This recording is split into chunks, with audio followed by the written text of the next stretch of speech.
Fala, nação rubro-negra, sou o Fabrício Lopes aqui do nosso canal Resenha Rubro-Negra. Que noite difícil, meus amigos.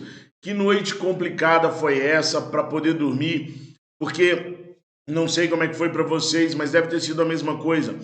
Ficar pensando, imaginando o que o Flamengo poderia ter feito diferente. Será que foi só a arbitragem que nos prejudicou? Será que o time do Flamengo tá mal das pernas ao ponto de, com um jogador a mais, não conseguir vencer o lanterna e pior time do Campeonato Brasileiro desde a era de pontos corridos, que infelizmente é esse time da Chapecoense? Nos agarrar em quê? Cobrar quem? Cobrar o desempenho do time com o Renato Gaúcho? Cobrar que a diretoria seja mais efetiva com relação à arbitragem, com relação a quem vai apitar os nossos jogos e com a entidade máxima do futebol brasileiro? Cobrar que se façam mudanças nesse exato momento, há 19 dias do início da final da Libertadores da América? O que fazer nesse exato momento? Eu fiquei a noite inteira pensando nisso. Se manda o Renato Gaúcho embora agora, contrata quem? O desejo da maioria dos torcedores rubro-negros é um técnico internacional. Qual treinador internacional aceitaria chegar hoje no Flamengo para levar esse time à final da Libertadores? Assim, aos trancos e barrancos, sem ter uma pré-temporada nem nada. Qual profissional na Europa teria condições de fazer isso? Marcelo Galhardo jamais largaria o River Plate com a temporada em andamento, ainda mais para assumir um time assim, às vésperas de fazer uma final de Libertadores. A diretoria deveria fazer o quê, então? A noite inteira eu recebi mensagens de que o Renato Gaúcho teria entregado o cargo mais uma vez. E mais uma vez a diretoria teria convencido o Renato a permanecer treinador do Flamengo. Tudo isso eu quero debater com vocês aqui, mas de uma forma diferente. Ao chegar no Rio de Janeiro, Bruno Spindel e Marcos Braz deram algumas declarações.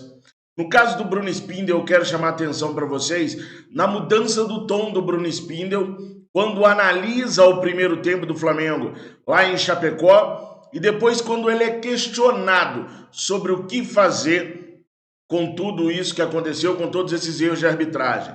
Antes, eu peço para que você deixe o seu like, se inscreva se ainda não for inscrito e compartilhe os nossos vídeos para a gente alcançar cada dia mais e mais irmãos e irmãs rubro-negras.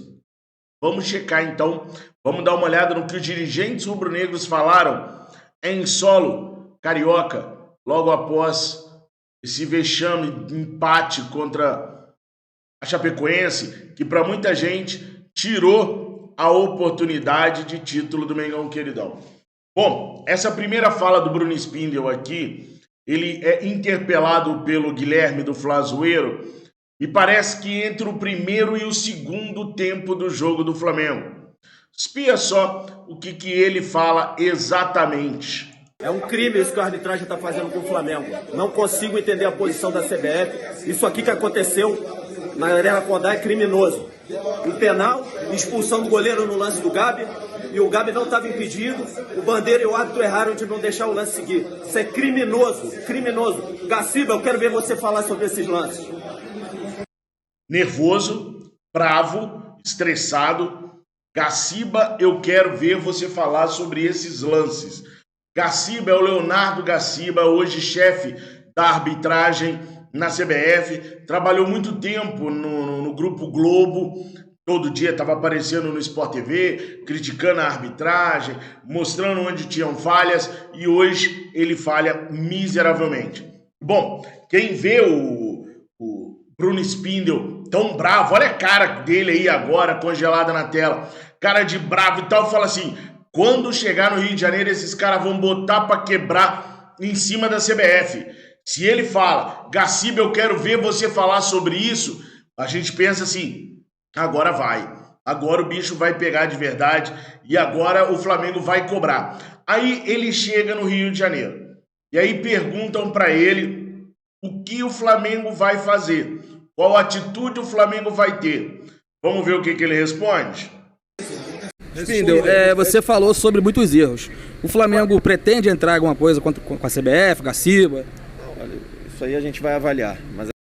Olha, isso aí a gente vai avaliar.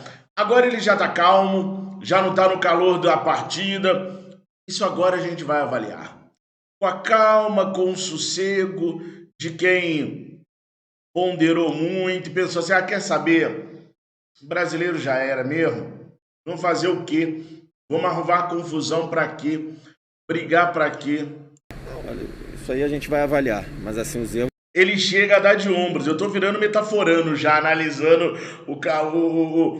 os movimentos do rapaz, né? Mas ele chega a fazer meio assim, ó. Reparem aí pra vocês verem. Isso aí a gente vai avaliar, mas assim, os erros são claríssimos, são evidentes e mais graves ainda do que os erros cometidos em campo foi a escala da arbitragem. Assim, não, é incompreensível uma escala como essa de arbitragem, ainda mais numa reta final. O Flamengo aí lutando por título, são 5 jogos em 12 dias e é realmente muito irritante e frustrante acontecer algo desse tipo. A escala de árbitros, né? Ele fala sobre a escala de árbitros. Há poucos dias atrás, todos nós debochamos quando o presidente do Atlético Mineiro, Sérgio Coelho, veio a público pedir para que em jogos de Flamengo, Atlético e Palmeiras só houvessem árbitros FIFA. Eu debochei, a maioria dos torcedores rubro-negros debocharam, falando que esse cara era maluco, que não são só os 3 clubes que existem no Campeonato Brasileiro, e ridicularizamos o presidente do Atlético. Agora tá aí o resultado. Entregaram pra gente um árbitro que não está acostumado a grandes arbitragens. Eu não tinha ele no meu banco de dados. São 5 anos já de canal e pelo menos uns 4 anos fazendo pré-jogos. E nos meus pré-jogos eu sempre trago a imagem do árbitro para a gente se familiarizar com ele, para a gente saber quem é quem. Hoje eu até posso não guardar o nome de todos eles, mas eu bato o olho no árbitro, eu sei que jogo ele apitou, como é que foi o jogo, de tanto fazer isso, de tanto ter essa prática de mostrar nos pré-jogos quem são os árbitros. Quando eu bati o nome no nome do árbitro, eu não sabia quem era, eu não tinha mais vaga ideia de quem que era aquele árbitro. Fui dar uma olhada no meu banco de dados, eu tenho mais de 150 árbitros no meu banco de dados. Simplesmente eu não tinha ele lá. Aí o Bruno Spindel fala que isso é um absurdo. Só que a escala de árbitros, ela sai com no mínimo 18 horas de antecedência. É só ele olhar quem é o árbitro de hoje. Não, esse eu não quero. CBF não. Qualquer árbitro FIFA. Esse daqui não. Qualquer árbitro FIFA, esse não.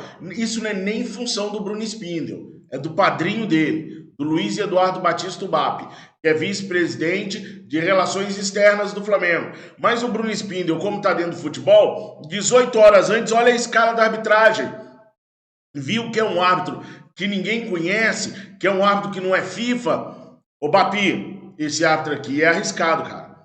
O que nós vamos fazer com ele? O BAP vai à CBF, ou manda o diretor dele, Cacau Cota, ir à CBF, ou pede o Landim para que vá à CBF, mas alguém tem que solicitar a CBF para não botar um árbitro desse. Agora os caras parecem que estão surpresos, parece que ficaram sabendo ontem, na hora do jogo, quem que era o árbitro. Para, né, gente? Profissionalismo dentro e fora de campo. É por isso que eu falei ontem, durante o pós-jogo, que o Flamengo virou um time... dentro e fora de campo, virou um time pequeno, um time bobo, porque não tem ações. Dentro de campo é um time apático, um time que corre desordenado, parece um bando, cada um para um canto, fazendo carreira solo, ninguém jogando coletivamente. Fora de campo, os dirigentes se surpreendem com a arbitragem. É só olhar, 18 horas antes a escala tá lá no mínimo. Olhou, não gostou? Vai na CBF, dá tempo de trocar. Aí fica choramingando depois. Bom, como eu falei com vocês, durante toda a madrugada, eu recebi mensagens de várias pessoas me dizendo que o Renato Gaúcho entregou o cargo mais uma vez. Seria a segunda vez que o treinador rubro-negro pediria para deixar o grupo e mais uma vez o Marcos Braz o segurou, não deixou ele sair. Isso eu recebi a madrugada inteira. Obviamente, eu estava esperando os caras chegarem no Rio de Janeiro para poder interpelar. Só que aí, logo de cara pela manhã, logo cedinho, eu acordo 4 horas da manhã, logo cedinho eu já vi. Perguntaram isso para o Marcos Braz no desembarque e o Marcos Braz respondeu da seguinte maneira. Mentira. Mentira. Nem próximo, não teve isso. A gente demorou bastante lá, porque tem um protocolo de voo, você não pode marcar um voo de retorno logo depois do final da partida, porque pode acontecer um problema de falta de energia, pode acontecer algumas situações que a gente, por questão de segurança, a gente estende quase 2 horas a marcação de qualquer processo, qualquer protocolo após esse jogo aí. Então não teve, é mentira isso, não procede. Vai, certeza absoluta. Segundo o Marcos Braz, ele foi veemente ao dizer que era mentira, que isso não procede. Tomara, eu torço mesmo para que seja mentira, porque seria ridículo em 15 dias, em 15, 20 dias, o treinador pedir demissão 2 vezes e a diretoria segurá-lo, né, gente? É muito ridículo, é muito amadorismo, é muito desespero se realmente em 2, 3 semanas o treinador pediu demissão 2 vezes e os caras seguraram ele. Então, assim, apesar de eu ter recebido várias mensagens de pessoas diferentes dizendo que o Renato teria pedido de novo demissão, eu preciso acreditar no que o Marcos Braz está falando, porque eu não consigo crer num treinador que pede demissão 2 vezes e continua no cargo. Esse treinador não tem objetivo nenhum com o time. Esse treinador ele não tem vontade mais de trabalhar com o time. Está meio que obrigado. Então eu prefiro e preciso acreditar que o Marcos Braz esteja falando a verdade e que isso não passou de mentira. Tenho certeza absoluta que quando a gente pegar o avião para ir disputar o jogo da Libertadores, a gente vai estar consciente, virando a chave daquele momento. Se tiver que retornar, a gente retoma de novo a chave. Se a gente estiver inteiro, com chance de ser campeão brasileiro. Virar a chave. Esquecer o brasileiro e focar na Libertadores, o que é normal e tem que ser feito. Virar a chave quando a gente viajar para o dia 27 e jogar contra o Palmeiras. Só que o detalhe é o seguinte, aí ele fala depois, voltar a virar a chave de novo, caso seja necessário, se a gente ainda estiver inteiro no Campeonato Brasileiro. Eu tô falando que eu tô virando metaforando aqui, né? Mas veja bem, ele não olha para nenhuma câmera, ele tá sempre olhando para a rua, pro breu negro da rua, ele não tá confortável com o que ele tá falando, ele tá tomando cuidado para não ofender o coração do torcedor rubro-negro, que quando ele diz, se a gente ainda tiver inteiro, se tiver que virar a chave de novo, é porque o Marcos Braz não acredita mais que a gente consiga lutar pelo Campeonato Brasileiro. E ele não encara a câmera justamente por isso, porque ele não quer passar esse sentimento que ele tem para a nação rubro-negra. Ele não acredita mais na conquista do brasileiro. Daí ele olha pro breu, fala em virar a chave, se precisar virar de novo, ou seja, voltar as atenções do Campeonato Brasileiro de novo, se a gente estiver inteiro na competição. É triste, mas o Flamengo esse ano tá largado. As únicas pessoas que acreditam no brasileiro mesmo são os torcedores. Aliás, eu nem sei se todos os torcedores. Eu não consigo abrir mão do brasileiro enquanto houver pontos que a gente possa alcançar. Vai que amanhã o Atlético Mineiro perde. Aí nós tiramos mais um ponto. Aí a gente tem o Bahia logo em seguida. Vai que a gente vence e o Atlético não consegue vencer de novo. Então, enquanto os pontos estão aí, eu não consigo. Eu sei que é difícil pra caraca, mas eu não consigo simplesmente vir aqui e dizer acabou. Porque eu não acredito nisso. Mas o Braz parece que já está num estágio diferente do meu. A gente vai até o final, como a gente sempre foi aqui. A gente sempre foi até o final em todas as nossas posições, porque é o que a torcida merece, é o que o rubro-negro quer e é o que todo mundo dentro do futebol do Flamengo está querendo também. A gente tem algumas dificuldades, vamos passar por ela, pode ter certeza absoluta, e a gente vai ter um final de temporada melhor do que a gente vem chegando até aqui. Quando ele fala das dificuldades, eu penso que ele está pensando no grupo de jogadores que vão voltar. A gente está tendo algumas dificuldades, vamos passar por elas, ou seja, vamos suplantá-las, vamos superá-las, e aí eu já penso logo nos jogadores que estão lá. São jogadores importantíssimos, 10 desfalques, pessoal. Dentre eles, um matador, que é o Pedro, um artilheiro nato. Temos o Davi Luiz, que é um zagueiro. Diego Alves, que é o único goleiro do mundo que sente dores musculares, desgaste muscular. Temos o Felipe Luiz, que é um professor dentro de campo. Andreas Pereira estava suspenso. Arrascaeta não joga há mais de um mês. O poço de talento e criatividade do nosso time. Então, quando ele se refere a essas dificuldades, eu imagino ele pensando no retorno desses jogadores. E aí, para complementar, ele falando sobre a arbitragem, tá? Bom, vamos lá. Em relação à parte de arbitragem do Campeonato Brasileiro, é o que eu acabei de falar. A gente está perplexo aí em relação a algumas situações. Não pode ficar perplexo. Ele está perplexo com algumas situações. Não é de hoje que o Flamengo vem sendo roubado nesse Campeonato Brasileiro. Não é de hoje que o Flamengo vem perdendo pontos por problemas de arbitragem no Campeonato Brasileiro.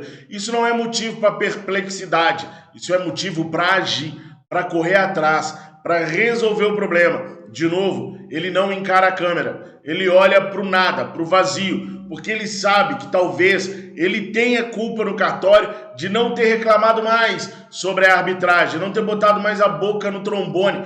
Às vezes, eu acho, eles ficam tão reticentes. O Bruno Spindel em Chapecó estava virando bicho. Chegou no Rio de Janeiro, deu aquela baixada de tom. Às vezes parece que ele se lembra, opa, eu não posso gritar muito contra a CBF por causa disso ou daquilo, aquilo outro. Sabe, não tem motivo para estar perplexo. Tem motivo para tomar atitude. Aliás, tem muito tempo que eles não tomam nenhum tipo de atitude e o time do Flamengo vem sendo prejudicado por essa inércia da diretoria rubro-negra, principalmente em assuntos de arbitragem no Campeonato Brasileiro. Em relação à própria arbitragem numa final de Libertadores, o árbitro que foi escolhido, um árbitro que é pesado, que é no bom sentido, a gente acredita que ele fará um bom trabalho junto com o trio de arbitragem. A gente não tem, por enquanto, qualquer desconforto em relação a isso. Quanto à parte do Campeonato Brasileiro, é o que eu falo para você, o Flamengo não vem bem. Nós todos temos a consciência disso aí. Agora, a gente tem aí que tentar ver se a gente consegue ajustar para essa reta final. E dentro desse ajuste aí, lógico, claro, tem também a decisão. Isso eu acho que você não pode agora tirar ou desconectar uma situação da outra, até porque o Flamengo precisa botar em campo o time que vai para a final da Libertadores da América para poder jogar, para poder ficar mais jogado. É o que eu posso falar. Coitado, assim, ele tá atordoado. Talvez pelo problema também de estar na madrugada, não ter dormido nada ainda, mas ele está atordoado. Ele falou sobre o árbitro de peso da Libertadores.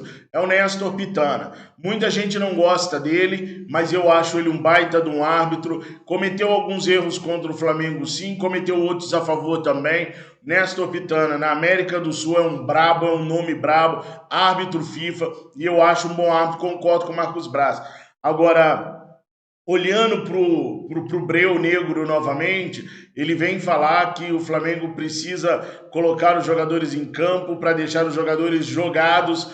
Quando vocês ouviram o Marcos Braz fazer uma escolha de palavras tão estranha para deixar os jogadores jogados, isso tudo aí pode demonstrar que, de certa forma, ele está meio atordoado, cansado por conta do voo, mas também atordoado com o que vem acontecendo. Ele reconhece que o time não tem um bom desempenho, mas garante que na Libertadores vai ser diferente.